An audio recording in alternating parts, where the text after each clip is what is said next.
After what felt like an eternity, One Piece is finally back, and holy crap did Oda just take the gloves off. How's it going, everybody? Vegeta saying what is good to all my fellow pirates, and today it is thankfully time to talk about One Piece yet again. Though we haven't left Wano just yet, we do know that this chapter is the start of One Piece's final saga, and Oda certainly did an excellent job of showing us just how far some of our characters have come, with references all the way back to chapter 1. Starting the chapter with the confrontation between Green Bull, Momo, Yamato, and the Red Scabbards was an excellent way of displaying the impact that Luffy and the Raid had on all of them, not just as a country, but as characters. Seeing Momo charge in headfirst to bite Green Bull, much like he did Kaido, was an excellent way of displaying just how much he is on his way to becoming one of Wano's greatest leaders, as referenced in chapter 1051.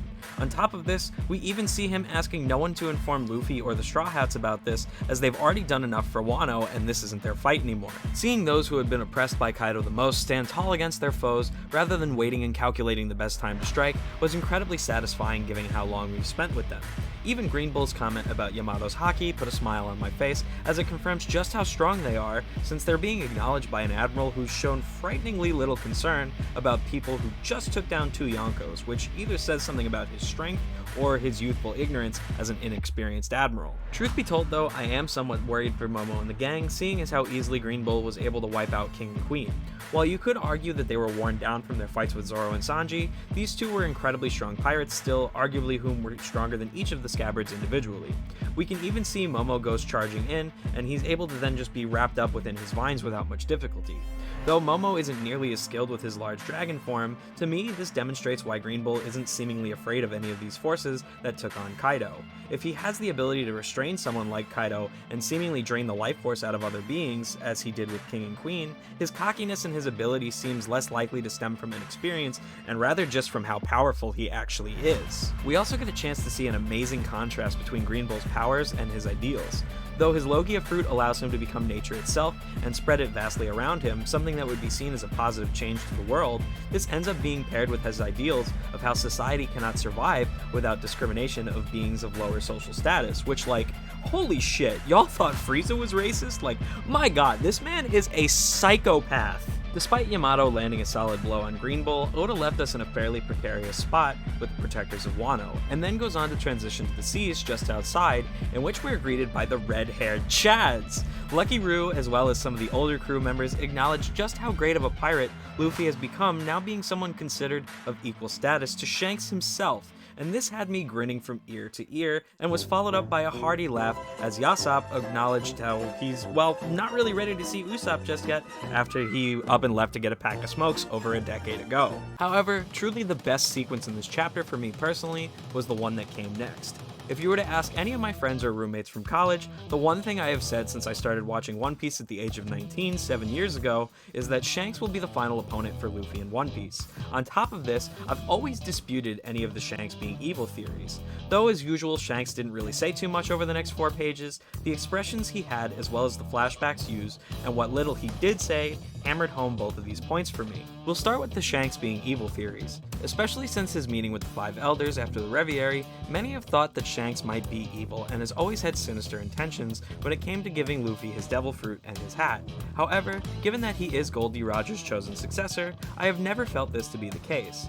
Now, with this flashback sequence, we get to see how Shanks looks back on these memories with Luffy and the Gomu Gomu no Mi. First, going back to when the red-haired pirates acquired the fruit, we can see despite a raging storm as well as a young Who's Who and other CP9 members protecting the fruit, Shanks is ready to jump into battle with a smile and excitement on his face. This look of joy, however, is not exclusive to this panel, as within the next few panels we can see Luffy running up to meet with Shanks, both of them having a gigantic smile on their face. We're then revisited by the moment in which Shanks lost his arm protecting Luffy, and are reminded how once again Shanks did this with a smile on his face, all of which to flash forward then and present us with Shanks holding onto his shoulder with the very same grin. All of this serves to drive home just how much Shanks loves Luffy and looks upon him the same way Gold Roger looked at him, seeing him as someone who will carry on the torch and lead the next generation. This is what makes Shanks' next statements on the following page so important. Shanks is now going after the One Piece and will be king of the pirates, even if it's only for a brief moment. An entire generation of pirating has gone by since the days of Gold Roger. In the days of the Great Pirate Age, there has been the rise and fall of 7 emperors, numerous warlords of the sea, as well as the abolishment of the system itself, multiple admirals and fleet admirals, and the rise of the Revolutionary Army. And yet, there's never been a second king of the pirates. The one thing I think is really important to stress yet again here is how Shanks is the chosen successor of Gol D himself, as he is the one who he passed the hat down to. Not only this, but now with the fall of Kaido and Big Mom, he is the last of the old pirates to stand at the top of the new world.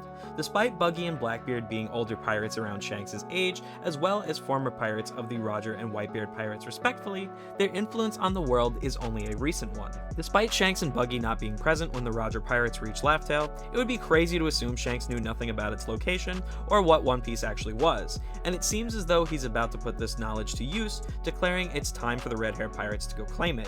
Seeing as Shanks states that it's time for them to do so implies as though the One Piece has always been within their grasp, and for whatever reason, they did not feel the need to go after it before now. But what could this reasoning be? Well, I have some thoughts on this actually. Shanks knew just how strong the Rock's pirates were, and what it took to defeat them. If he were to make a move on the One Piece while the likes of Whitebeard, Kaido, and Big Mom were still in power, it would be in constant threat of being taken by the wrong hands.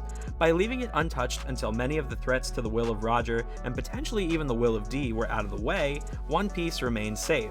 But now it seems like Shanks has accepted that Luffy is ready to try and claim it and protect it, seemingly as the successor to Joy Boy and someone who seeks freedom amongst the sea.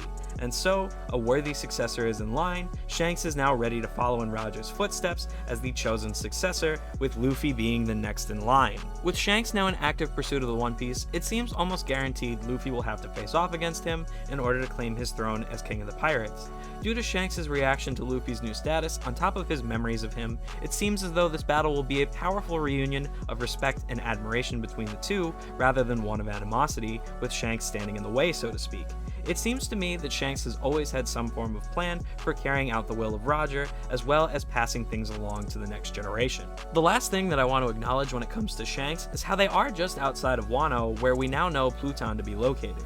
Shanks is no stranger to the land of Wano given his journey with the Roger Pirates, and so I can't help but feel like this is information he already had access to and is something he's planning to use in his quest for the One Piece, hence why he is so certain in his ability to claim it. While I have no solid basis for this, it just really seems reasonable for a hunch given the things that Oda has established in the last couple of chapters. Overall, this chapter established so much for the upcoming final saga, and we didn't even touch upon what happened with Sabo and the Revolutionaries, which I plan to do in a video later this week. Not only did Oda do an incredible job of establishing plot points for the upcoming saga, but also did an excellent job of calling back to previous events in order to show us just how much our characters have grown over the past couple of years. 1054 might go down as one of my favorite chapters of all time, as it not only made me feel overjoyed for One Piece's return, but excited for what's to come. Let me know what you guys thought overall of this chapter down below. Thank you all for watching, I hope you enjoyed the video, peace out, and have a great rest of your day.